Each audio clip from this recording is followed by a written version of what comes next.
Hello and welcome to another brand new and complete course by Procademy classes. This course is all about state management in Angular using NgRX library. And in this lecture, I'm going to give you a brief overview of what I'm going to cover in this course and who this course is for and what you will learn in this course. So after going through this lecture, you can decide whether you should take this course or not, or whether this course is for you or not. So what we are going to learn in this course? In this course, we are going to learn about NgRX library. NgRX is a powerful state management library for Angular applications, and it is based on the Redux pattern. It helps manage the state of your Angular application in a predictable and organized way by using a unidirectional data flow and reactive principles with RxJS. NgRX provides key building blocks like store, actions, reducers, effects, and selectors to manage complex state across large-scale applications. So in this course, we are going to learn about NgRX and its components like store, actions, reducers, effects, and selectors, and many more things. So what are we going to build in this course while learning NgRX? In this course, we are going to build this simple Angular application. I'm calling it as ng app. And in this Angular application, for managing the state, we are going to use NgRX library. So here you can see two links, home and counter. In this home page, it is mostly blank. You will just see this header home component. But if I go to the counter page, there I have a counter state and I have three buttons: increment, decrement, and reset. When I click on this increment button, it is going to increment the value of counter. When I click on this decrement button, it is going to decrement the value of counter. And when I click on this reset button, it is going to reset the value of counter to 0. So let me increment the value of counter to, let's say, 5. And then I also have this option. First of all, you will see that here I have a div which I can expand or collapse. Okay, for this also we are using a state. And then here I have a text box inside which I can enter any number, let's say 30. And when I click on this increment by button, this 30, the value entered in this text box, will be added to the current value of counter. So if I click on this increment by, 30 has been added to the current value, which was 5, and now the new value is 35. So this is the counter component which we are going to build in the next section of this course. And while building this component, we will learn about NgRX store, action, reducers, selectors, etc. Then we also have this login and sign up link. So here I can go ahead and I can sign up a new user, or if I want, I can log in an existing user. So I already have an existing user. I'm going to log that user.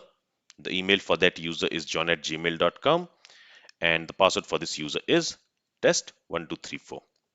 So when I log in this user, a user has been logged in, and you can see the email of that user in the header, and you can also see this logout button. So when this logout button is clicked, the user will be logged out. And now after a user has been logged in, you will see that instead of two links, now you can see three links. We have home link, we have counter link, and we also have this courses link. And in this courses link, we are displaying a list of courses. Okay, from here, we can see the details of a course. We can go to the detail page. I can click on this back to course button and it will take us to the courses page again. And we can also edit a course. So for example, here if I say MS SQL Server, a complete guide 2025, and if I update that title, you can see that updated value here. Then you can also delete a course if you want. So for example, let's say I want to delete this React course. I can click on this delete button. It will ask for a confirmation, and when I click on this OK, it is going to delete that button. And this data is coming from a backend database. Here, if I reload the page, now we should only see three courses because one course we have deleted. And you will also see the updated value for that course for which we updated the title. So this 2025 is still there. So here we can delete a course, we can update a course, and we can also create a course using this create course form. So to implement login and logout functionality, we are going to make use of NgRX effects, and for performing the CRUD operation on the courses state. So all these courses, These are stored in a courses state. So to perform CRUD operation on that courses state, for that also we are going to use NgRX effects. So we are also going to learn about NgRX effects in great detail while implementing these functionalities like the authentication functionality and the CRUD operations. Now here we also have this logout functionality. So when I click on this logout button, it will log out the user and it will also redirect the user to the login page. And in the header, you will not see any email of any user. And also if I try to go to the courses page by simply typing the route for that courses page, it will not allow me to go to that courses page. Again, it will redirect me to the login page. So only an authenticated user can access the courses page. And the courses link will be visible only if a user is logged into this application. And if you want to create a new account also, for that, you can specify your email and password and you can create your account using the sign up button. So this is a very simple application which we are going to build throughout this course while learning about NgRX and state management with NgRX in an Angular application. And while building this application, I'm going to cover each topic related to NgRX from basic, and I will try to explain everything from scratch so that you will not have any confusion once you finish this course. Now, the next question which might come to your mind is why you should learn NgRX? Why state management is so important? Well, I will explain why state management is needed in an application in one of the coming lectures, but let me tell you why you should learn NgRX. The first reason why you should use NgRX in your Angular application is because it simplifies managing shared and nested state across your applications. Also, when you use NgRX in your application, the data flow becomes predictable and it becomes easier to debug, test, and scale the application. And also, when you use NgRX, it encourages a modular, maintainable, and well-structured code base. NgRX also provides powerful dev tools which you can use to track every state change and action in real time. So this will help you debug your state and you can debug what has gone wrong and why some of the states are not updating. And the most important point is NgRX is widely used in enterprise Angular projects, making it a valuable skill for career growth. So if you're already an Angular developer, but you don't know state management, then NgRX is the best thing which you can learn today because it will simply add a value to your Angular skill. All right.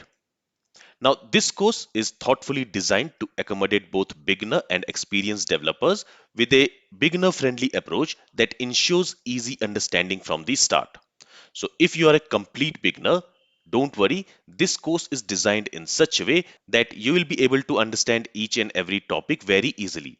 And somewhere, if you face any challenges in understanding a topic, you can always let me know and I will try to answer your queries. And if required, I can also create a separate video for that explaining that particular topic with more simple example. Now, the prerequisite to take this course is you should have a basic knowledge of JavaScript and some of its methods like map, filter, etc. You don't need to have an advanced JavaScript knowledge. Basic knowledge is enough. Then you should also have basic knowledge of Angular, especially Angular routing, lazy loading, HTTP client, etc. And you should also have a basic RxJS knowledge and you should be familiar with some common RxJS operators like map, merge map, exhaust map, pipe, tap, filter, etc. And finally, a basic knowledge of HTML and CSS is helpful, but it is not mandatory. Now, before taking this course, you might also be wondering what you are going to learn in this course. So, in this course, you're going to learn state management for simple states like counter and is loading using NgRX store, action, and reducers. Once this concept is clear, we will also learn how to handle side effects like API calls, storing data in the browser's local storage, etc. using NgRX effect. After that, we will also learn how we can debug the store by using NgRX store dev tools and Chrome's Redux extension. So we will also talk about debugging the state and related stuff. And after that, we will learn about NgRX routers too. So NgRX router store is used to store the currently active route data like the currently active route parameters, query strings, the URL, etc. inside a state. So we will also see how we can use NgRX router store to store router data inside a state. And finally, we will talk about NgRX entity and NgRX data for managing entity states. Now, one more important point which I want to mention here is in this course, I'm going to use Angular 16 and I'm going to use no standalone components. So I will create modules. I'll also create lazy loaded modules. So I'm not going to use any standalone component in this course. And I'm not using the higher version of Angular like Angular 17, 18, 19 or 20. Here, I'm going to stay with Angular 16 and using Angular 16, I'm going to explain NGRX concepts. But if you're using the higher version of Angular, in that case also this course should be fine because whatever topics I'm going to cover in this course, you can apply those topics in higher versions of Angular also. Also in this course, I'm not going to cover NGRX signals, NGRX component store and NGRX operators. So this also I want to make clear in advance because some of you might want to learn only NGRX signal or component store or operators. In that case, this course is not for you. Alright, so this was a very high level overview of this complete course. In this course, we are going to learn how we can use NGRX library for state management in our Angular application. Now, from the next lecture, we will start with theoretical concepts like what is a state, why state management is required, and how NGRX library comes into picture for state management in Angular. And after that, we will start with practical implementation and we will start using NGRX in our Angular application. So this is all from this lecture. I hope you are excited for this course and you will learn something new in this course. And if you like this course, then please support me by subscribing to my channel and liking my videos. Thank you and I'll see you in the next lecture.